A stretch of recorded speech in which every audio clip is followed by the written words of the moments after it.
Sora launches to mixed reviews with what some are calling AI TikTok. Confused about what happens to your old smart speakers with Google's Gemini rollout? You're not alone. China's not just matching the US on generative AI, it's pushing forward on superintelligence. And finally, Starlink satellites are falling out of orbit daily. Welcome to Hashtag Trending. I'm your host, Jim Love. Let's get into it. OpenAI's new app, Sora 2, promises to do for video what ChatGPT did for text. Type a prompt, and within minutes, you've got a moving, speaking scene complete with sound, music, and voice. Think TikTok powered by generative AI, a non-stop feed of AI-made clips you can watch, remix, or even step into yourself. Technically, it's a big leap. Sora blends text, images, and even the user's face into a short, realistic video with smooth motion, consistent lighting, and characters that stay on model. This approach really distinguishes OpenAI from the others like Google's Lumiere and Meta's Veo. The difference? These tools make video. Sora appears to be building a social media platform as well. Now, some of the results are just stunning. One clip circulating online shows former U.S. President John F. Kennedy appearing on a game show. It's really eerie. And close to home, our own Marcel Gagné from Project Synapse shared a Sora-generated video of himself flying a jet out of his garage. Despite the technical achievement and some of the interest in this, the early reactions have been critical. The Guardian found violent and racist clips slipping through. Vox called it an unholy abomination, a feed full of repetitive AI slop. And even Sam Altman warned it's easy to imagine the degenerate case of AI video generation that ends up with us all being sucked into an RL-optimized slop feed. Or was that Sam Altman? Right now, Sora is invite-only. Access is limited to select users in the US and Canada who get codes to share. And this may reflect OpenAI's efforts to install tighter guardrails or simply the colossal demand even among a restricted audience because it has slowed down immensely over the past day or so. And expect a copyright storm on this. A viral Sora clip showed an AI version of Altman surrounded by Pokemon saying, "I hope Nintendo doesn't sue us." That line appears to be AI generated, not something Altman actually said. But we're not sure. But it may have forced OpenAI to retreat from its original use anything unless you opt out policy for copyright content. So, Sora may be the future of short-form entertainment, or it could be the start of an AI-powered content flood. Either way, it's going to redefine who gets to make video and what counts as original. If you're wondering whether your existing Google speakers and displays will work after the October update, you're not alone. Even after last week's news, Google hasn't exactly been crystal clear about who gets what. We do know Gemini for Home is replacing Google Assistant on smart speakers and displays, and the rollout starts this month. It kicked off October 1st with cameras and doorbells. Speakers and smart displays are supposedly following later in October. So will older gear be bricked? Unlikely. Google's line is that Gemini upgrades will reach devices from roughly the last decade, the old Google Home speaker era included, though the fancier features may be limited by hardware.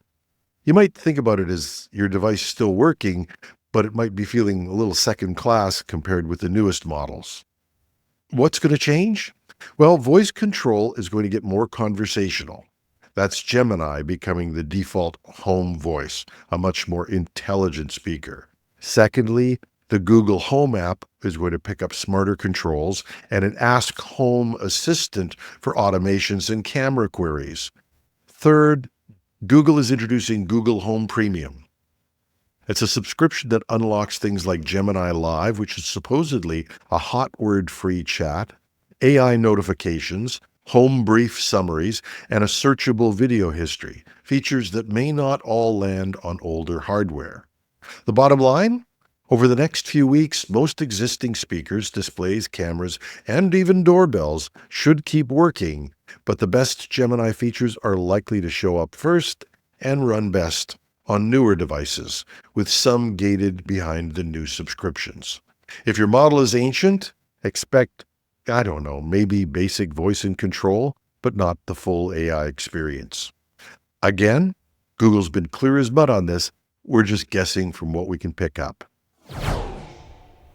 We often talk about how China is catching up fast in generative AI, and sometimes even passing the US in real-world applications like logistics, e-commerce, and even surveillance.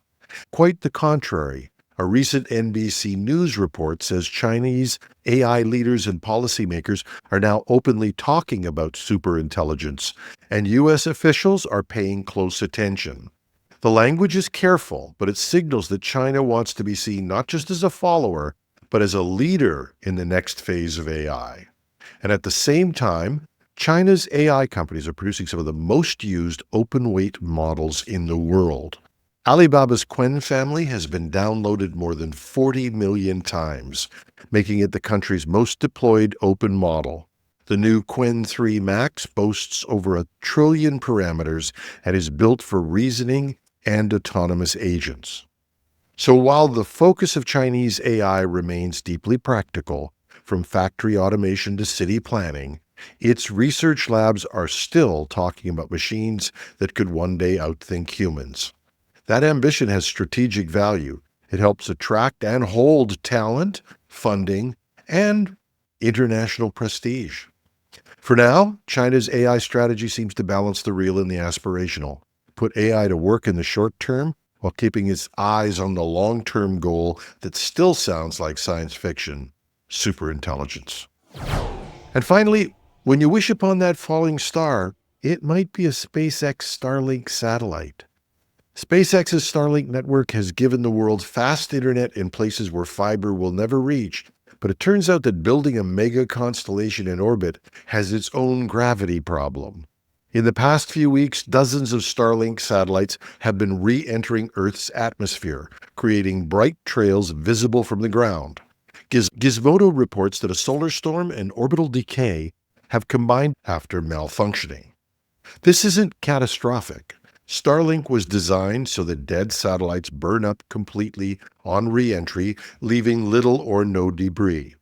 But the rate of recent re-entries has raised questions about how sustainable thousands of short-lived satellites can be.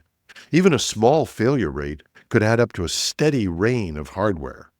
The company says it's improving durability and collision avoidance, but managing thousands of objects in low Earth orbit is becoming one of the hardest operational challenges in space. NASA's Orbital Debris Office already tracks more than 25,000 pieces of debris larger than a softball, and the number is climbing. Still, most of us won't see the risk. We'll just see the glow. And when you wish upon that shooting star these days, chances are it may be a Starlink satellite burning up on its way home. And that's our show. Just one quick note before we finish. One of our listeners was responding to our story that Microsoft extended free security updates to Windows 10 that were said to go to European customers only, and said this might extend to Canadians or even others. He reported, "I got the same offer from Microsoft a couple of weeks ago and I opted in. I live in Saskatchewan, and it remains to be seen whether they're truly giving me that extension or if the security updates will stop 2 weeks from now." We joke about people from the US not knowing a lot about international geography, but I'm pretty sure they wouldn't think Saskatchewan was a European country. Although, if you say it with a French accent.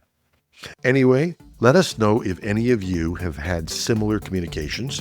You can reach me, of course, at technewsday.ca or .com. Just go to the Contact Us page.